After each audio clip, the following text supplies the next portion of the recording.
consider, in my tradition, which is Christianity, one of the seasons of the year in Christianity is a season called Lent, which is intended as a season of fasting and of self-restraint and of particular inward spiritual focus.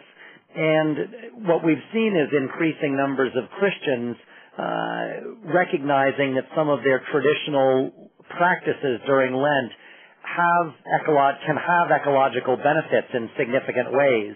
And yet they continue those practices primarily as an expression of their faith. And they're very pleased that the impact also benefits the earth.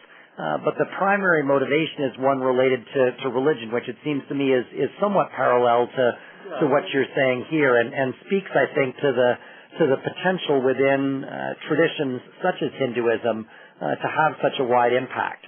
Right. Yeah, exactly. Same spirit. Yeah, that what they're doing is just practicing their religious practices, and whatever byproducts is helping the environment. Yes. Now, as we transition to this next slide, I just want to let everybody know that we have been getting your questions. We'll have a time when it's going to be when I'll pose them to Dr. Jain in just a couple of minutes. So just because I haven't lifted up your questions yet doesn't mean that I haven't gotten them. So thank you for sending them in. And if you have any questions, now is a good time to send them in through the chat function because we've got about 11 or 12 minutes left, and I want to make sure that we get as many questions answered as possible. So Pankaj, tell us about the Bhil communities and their sacred groves. Yeah, this came as a kind of a very pleasant, interesting coincidence. I was just living in one part of India in my research to do with Bishnois and Swadhyayis. I was just living with my parents, and where I was living, I found that a lot of trees from that particular town in India, a lot of trees were gone, and it's all about industrial development. And yet, when I was traveling, I found that there was a small island of trees, and I was so curious, why are these trees saved while everything else is gone? And I went inside that small island of trees, and I found that there was a very, very small temple inside those trees. And because of those small temples dedicated to several Hindu deities, the monkey god, so-called monkey god Hanuman, and so-called elephant god Ganesha, and those so on, because of those small temples, surrounding trees are saved. Because of the faith in these deities, all the surrounding trees are saved. So those are called as the sacred groves. And there are thousands and thousands of sacred groves even today in today's India. They are all these trees are saved because of the faith in these deities. So that's another very interesting example of Hindu tradition in its long existence. Sacred groves have sometimes scholars have called them hotspots of biodiversity, because these are the areas where all these different kinds of species of animals and trees are coexisting peacefully for thousands of years. So that's another example of communally protected areas of lands where these things have been, where hunting is prohibited and logging is prohibited, and so on. That's a wonderful story. And just one question which I think it makes sense to pose now from one of our participants. If you could repeat very briefly the story of what it is that motivates the Bishnoi to hug the trees. You'd explained it briefly before. If you could repeat that, I think there are several who would like to hear that again. Yeah, I think I missed it. Let me add one more story here. So when Bishnoi tradition was founded in 1453 or so, the founding guru, Guru Jambheshwar, was sitting in his meditation, and he had a profound spiritual experience. Actually, what happened was, just before he started his penance and his austere practices, there was a very severe drought in that part of India. So for 5 years, there was not a single drop of rain in that part of India. It was already a desert, and there was no rain, and people were so desperate, they started killing their animals for their flesh. They started killing all the trees probably for food or for fuel and so on. So the entire ecology of that part of India was in complete chaos. And Guru Jambheshwar, the founding guru of Bishnoi, had a profound spiritual experience in which he realized the interconnection of humans with the trees and with animals and so on. So then when he came out of his experience, he laid down his teachings, which became the Bishnoi teachings. He laid down 29 rules. So 29 is the literal meaning of the word Bishnoi also. So that's one story. And then in my research, then I went to some geographers at Arizona State University and Ohio State University, and they confirmed that yes, there was a severe drought in early 15th century, and which probably sort of was the genesis of Bishnoi tradition itself. And when he laid down these 29 rules, Bishnoi started following those rules very, very sort of sacredly. And after more than 150 years, then this is the most powerful story in which 363 women and men, women, and children led by Amrita Devi, the woman who was the first to sacrifice her life when she hugged this tree of Khejarli when the soldiers of Jodhpur came down to her village when they were looking for this firewood, and she was the first to sacrifice her life, and then more than 300 people were killed in their effort to save the trees. So that's, I think, the most powerful story ever heard or ever lived by any part of any community in the world, where hundreds of people died just to save some trees. So then that's again not just one story, but throughout their long history of these last 4 or 5 centuries, there are many, many such examples in which Bishnois have ran after these poachers and hunters and soldiers whoever comes in their villages, whoever starts hunting, Bishnois would be the first to go and catch the hunters and give to the police or fight the long legal battles and always win the battles and continue to try to take care of their natural resources, their animals, their birds, their lands, their trees, and so on and so forth. So that was a Bishnois story again. So thank you. It's a wonderful story, and I think a tremendously important one. Let me pose a couple of additional questions to you, Pankaj, that have been sent in. One question is, one of our participants was curious about what is happening in Hindu temples around the country, around the United States in relationship to the environment, and perhaps in addition to that, anything in a couple of questions from people in the Mid-Atlantic region, where there is a large Hindu community. So I think these questions come from people who would be very interested in making common cause with Hindu leaders who have a commitment around these issues. So what sort of activity are you seeing in the Hindu community in the United States and around the environment?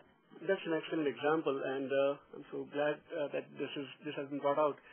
So what Hindus have done is all the major Hindu groups, community groups in this country have come together as part of the faith-based initiative started by President George W. Bush and continued by President Obama.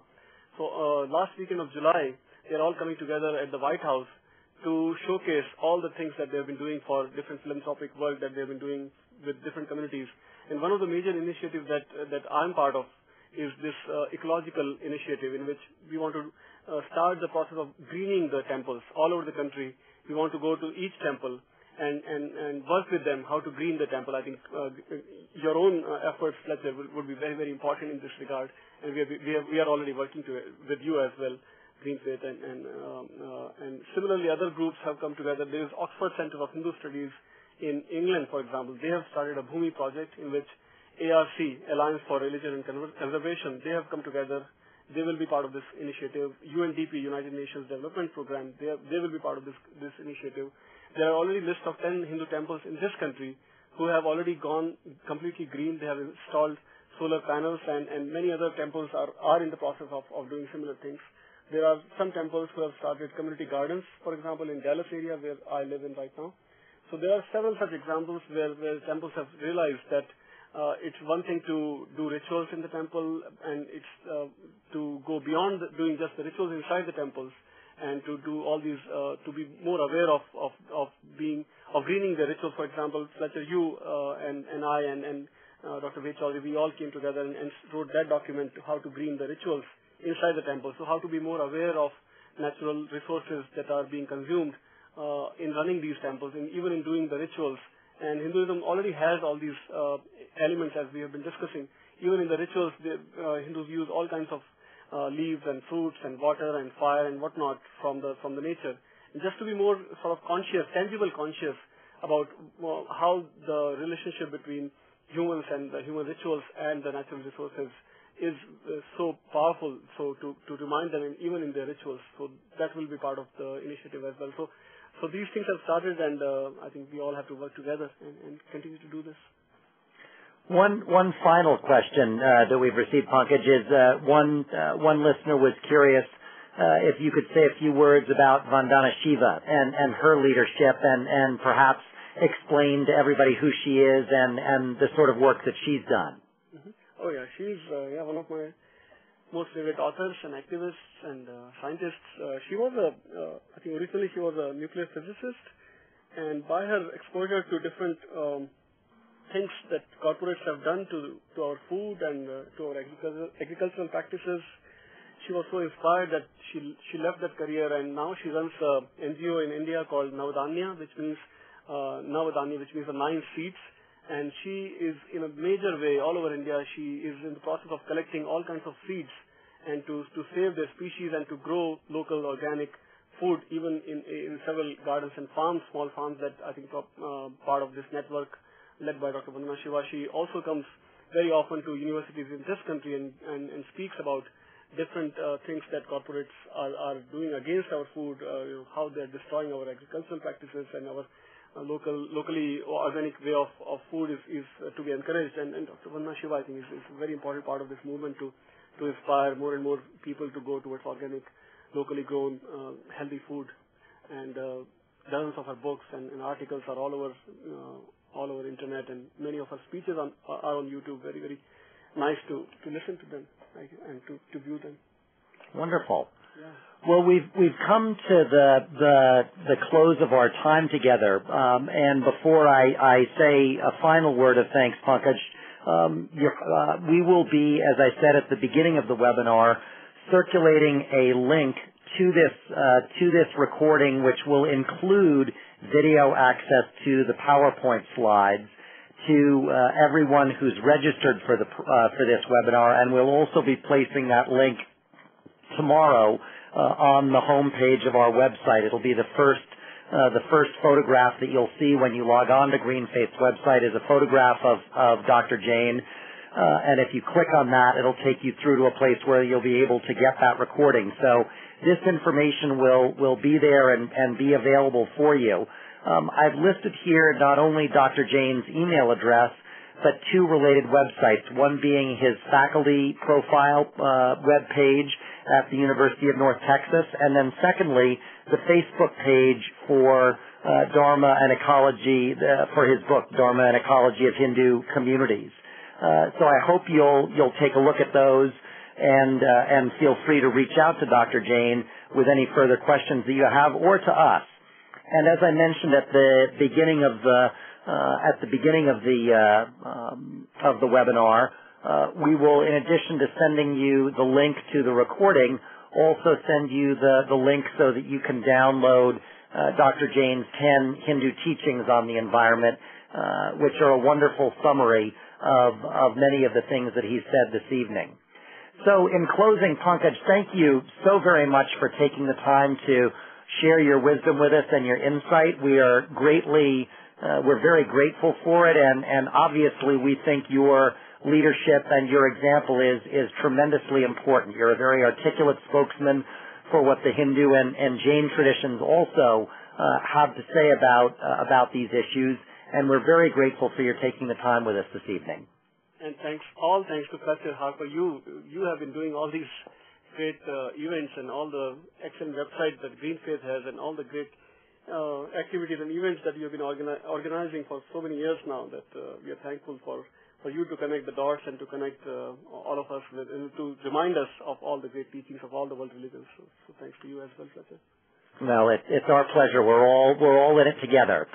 So we've come to the close of our time together. Many thanks again to Dr. Pankaj Jain. Many thanks to all of you for joining us, and we hope that we'll see you on another GreenFaith webinar in the future. Thanks to everybody, and have a good night.